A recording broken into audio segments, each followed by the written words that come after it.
The van is back, ladies and gentlemen. It's finally dry enough, I think, to be able to drive back here without getting stuck. And so we got us a new campsite. I'm gonna mow it down. We're gonna give it a try and do a good old-fashioned bushcraft. Probably the last chance I get to sleep on the ground before the ticks come out. So join me, we're gonna have some fun.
So as you can see, I used two big logs that my grandpa had laying here. They're like giant telephone poles or something, but they're really big around. They're probably 1.5 feet in diameter.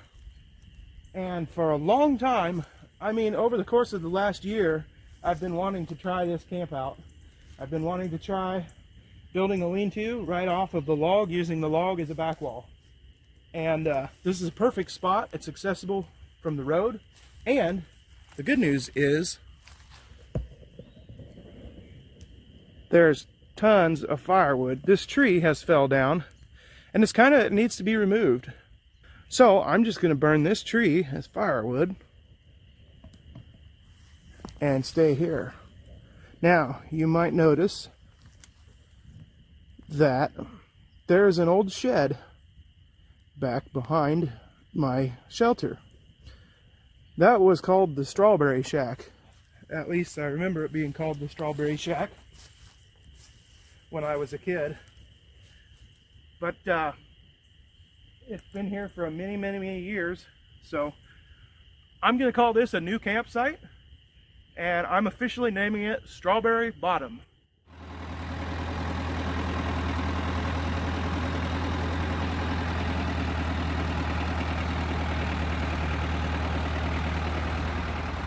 Yep, you guessed it, ladies and gentlemen. I got the van stuck. I was trying to turn around in the field to go get some supplies, and she's buried. She's buried. So I went up to the house and got the tractor. I'll see if it'll pull it out.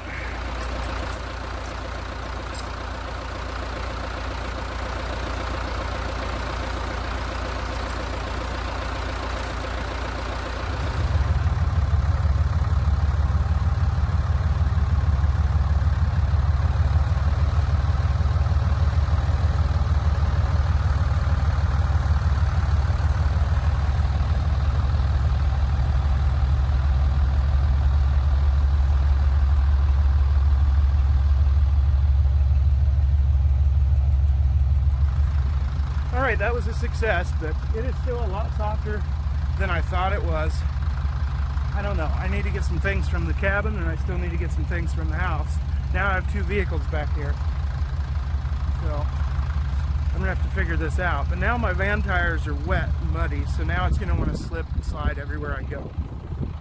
So I might take the tractor up to the cabin and get the supplies from the cabin with the tractor, but I need a way to haul them because I got quite a bit of stuff. Anyway, first world problems.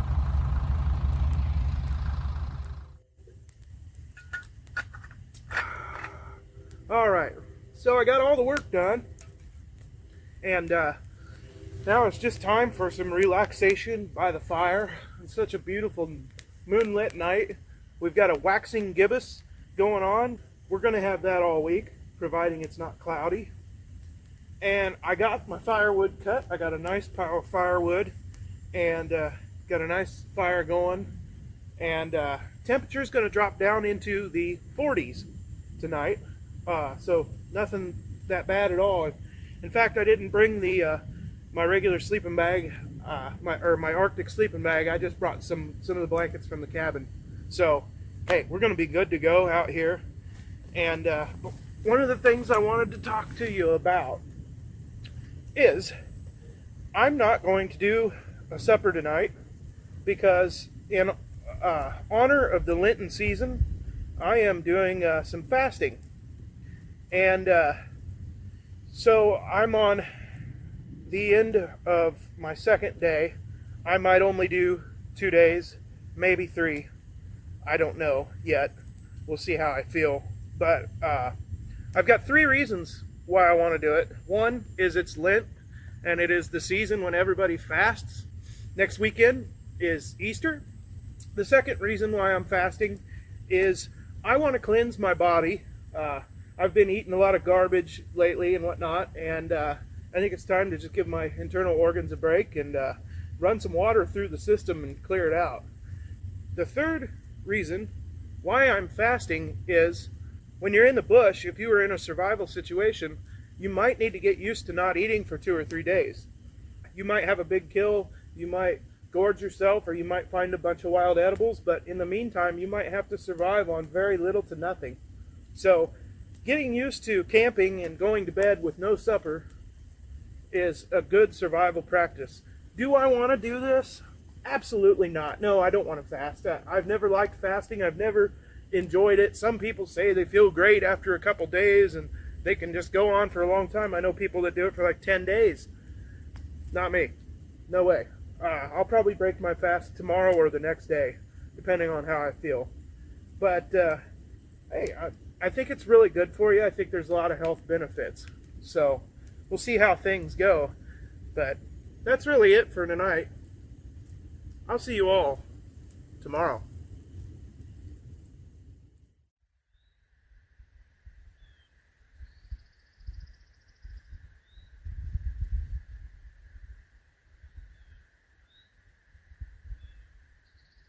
Ooh. Ugh. What a beautiful day. Oh, it is just gorgeous out. Pretty good little sleeping spot. Oh.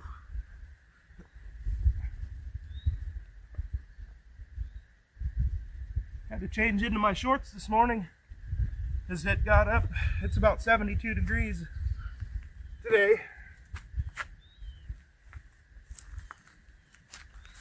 Whew.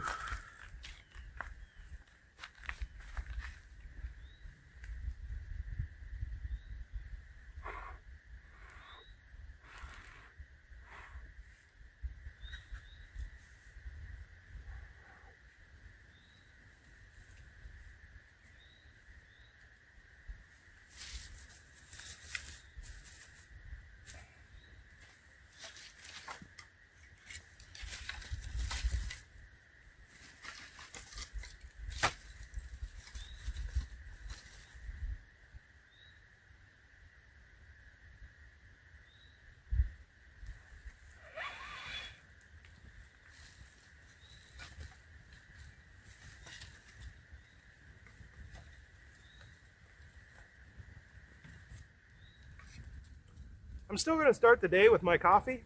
A lot of people do that when they're fasting. They still have their coffee or their tea or any of their non-sugary drinks.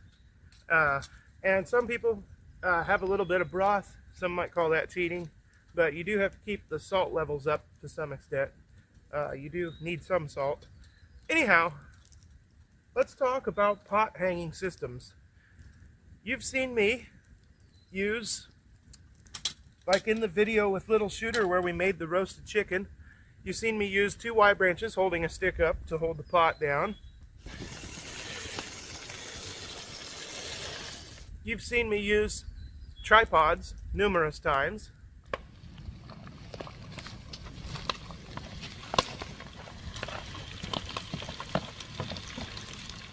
You've seen me use the bedroll cook set.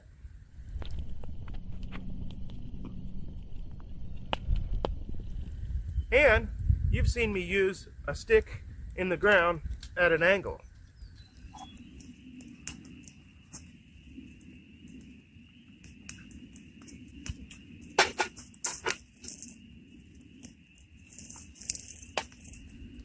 Well, today I came up with a new one. I found a really bendy stick, and so you might have to experiment a little bit. You're going to need soft ground for this.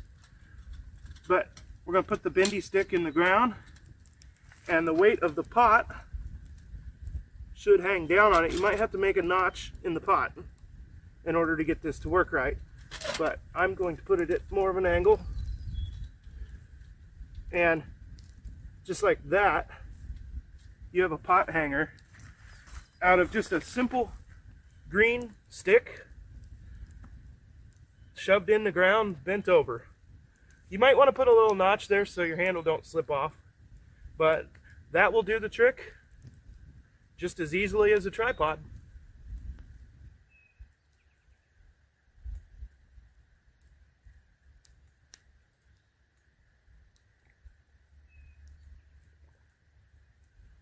Okay, let's talk about this shelter a little bit.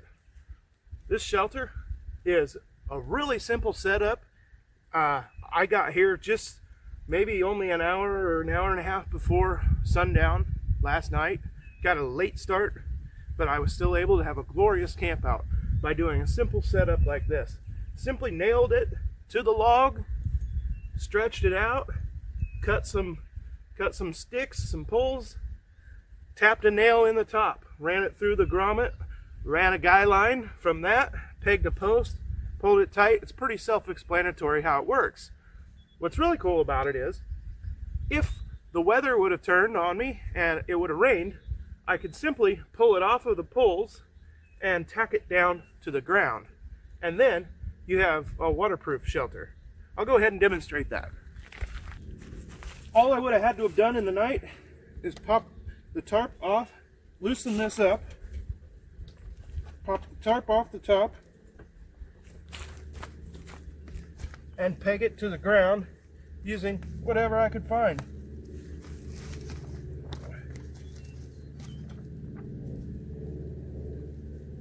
Just like so.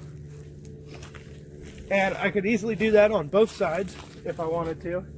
And I could have completely been out of the rain if the rain were blowing in. So this is a very versatile shelter setup that you'll probably see me use in the future, just because it's so simple.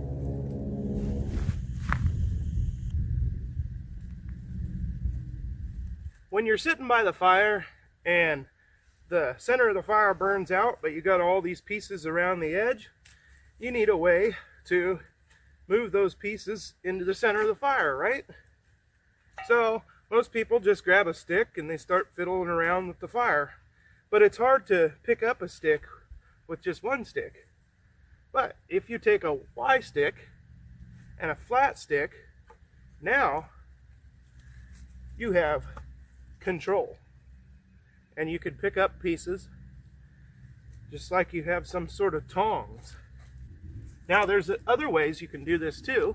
As you saw in one of my past videos, I believe it was episode 40, I took a piece of honeysuckle and I split it down the center, but not all the way to the end, and it's naturally kind of flexible, honeysuckle is, so it made a perfect set of tongs.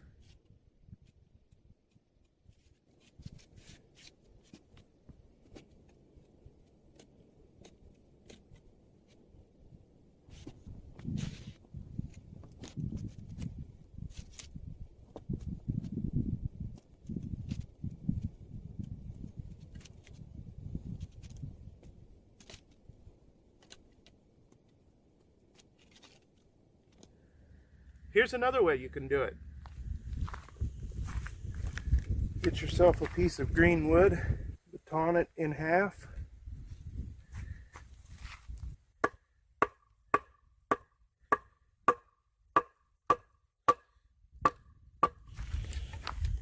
So that you have two halves.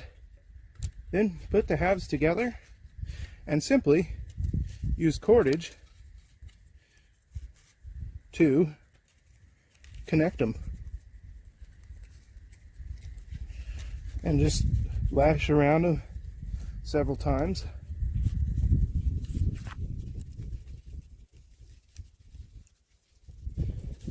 And that will hold your tongs together, and you could still use them to pick things up and move them around in the fire. Here's another quick tip I wanted to show you. You've seen me do two different types of bag hangers before.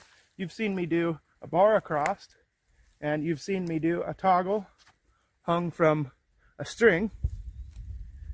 But really, I'm a fan of Kiss. Not only the band, but keep it simple, stupid. If you find a branch that you can just snap off or saw off real quick, you could simply hang your bag from that. You don't have to overthink it. Keep it simple, stupid. As you can see, I'm trying to throw a little more educational stuff into each video. I want to learn myself, but I also want to teach while I'm learning at the same time. So you're going to see me showing more camp gadgets, more things like that. I've been working on knots, and I'm going to start incorporating probably just one new knot per camp out. And so you'll be able to learn slowly with me along the way. You'll be able to learn what that knot is used for and how to tie it. The last thing I want is for people to stop watching because they've seen me camp before and they think, oh, it's just another episode of Nathan camping. You know, I don't want it to get dull. So I definitely want to show more tricks and tips, survival lessons, just outdoor techniques and all that. And summer is coming. So with the heat and humidity and the mosquitoes and the ticks and the poison ivy and the thorns and the underbrush, with all that coming here real soon, you're going to see me change styles. We're going to get into vamping season and pop-up camper season, tent season. You're going to see a lot more of that. Bushcraft season is almost over. So trying to get in these bushcraft campouts before I have to go to another form of camping. But we're still going to teach some educational stuff, and You know, in a survival situation, I understand you'd still have to bushcraft during the summer. And there are ways to repel the wood ticks. There are ways to repel the mosquitoes. And we'll get into some of that this summer. Another thing you're going to see during the summertime is my busy season with music. So you're going to see me not spending the night quite as much because A, it's really hot and buggy, and B, I'm going to be really busy. So you might see me do more like hiking trips where I cook supper and then go home. So there's things, the format's going to change a little bit simply because we're coming into a different season.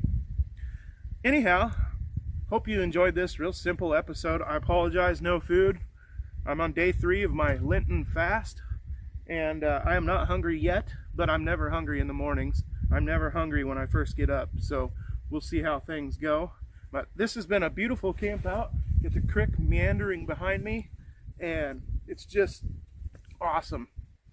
So thanks everybody for tuning in, and we'll see you next time in the bush.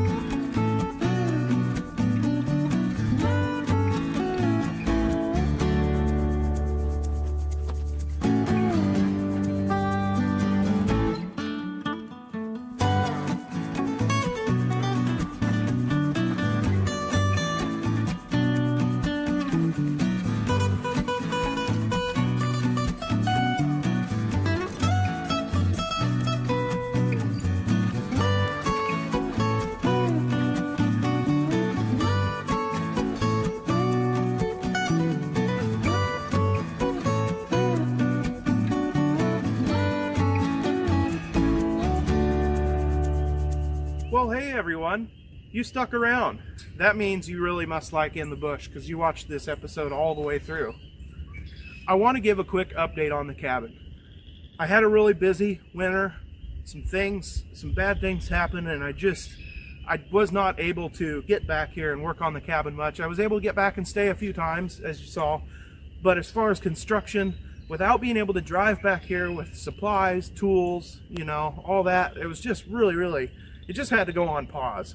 So at the end of December, this is where I left off. And so I still have yet to put siding on this side of the cabin, and I still have yet to put siding in the on the ends and on the inside walls. I've just still got that old scrap paneling. The whole thing is anywhere remotely close to being finished. So now that the weather's warming up, and hopefully it's going to dry out here, and I'll be able to get back here and spend several hours each day working on it like I did back in December. So that's the plan. I got to get the siding on this, and we're going to be putting tin on this roof this summer sometime. So going to be doing that. I'm going to be putting gutters on it. I'm going to be doing a rain collection system, even maybe installing some solar panels. So we got a lot of fun stuff to look forward to.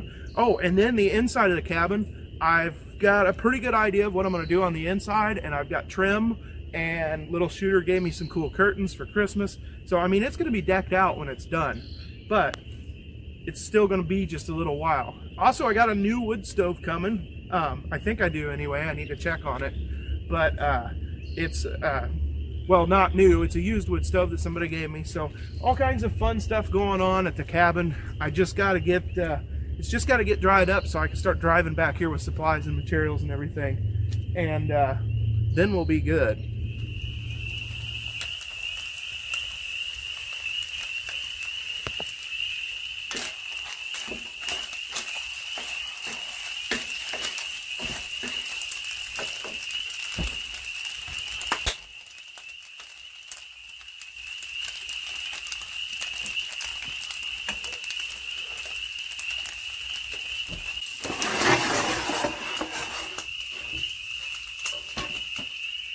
All right, so I didn't want to leave you all hanging. Today is the 4th day of my fast, and I'm officially breaking it. I made it 4 days, and it's the end of the day. It's the end of the 4th day, and I'm breaking my fast with a little break fast.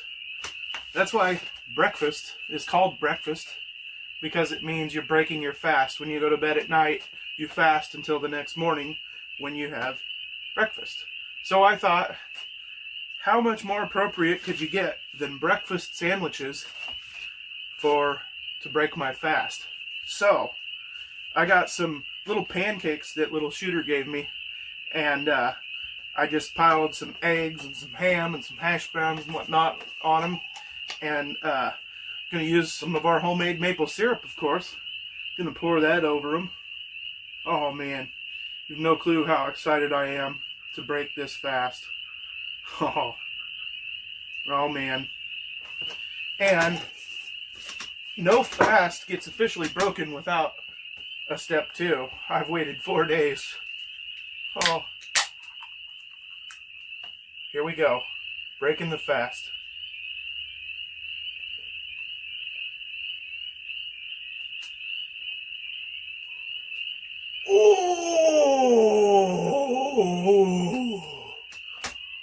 Oh. After 4 days of tasting nothing, you have no idea how flavorful an American light beer actually is. Oh man. Okay, let's cut to the chase here. Let's see if these little sandwiches are gonna even be pick-upable. Yeah, look at that. Oh, yeah, just dripping.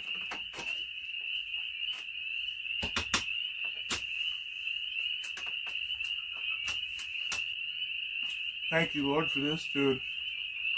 I'll tell you what, fasting makes you appreciate food.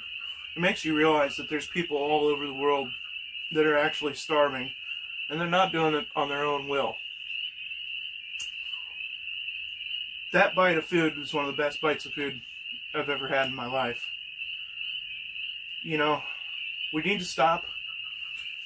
Every day that we wake up and we're healthy and we feel good, we need to count our blessings.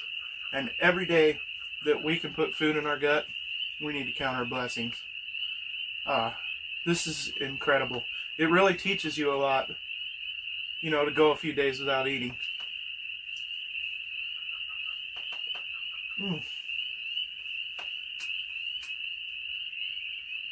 Alright. Thanks everybody for watching.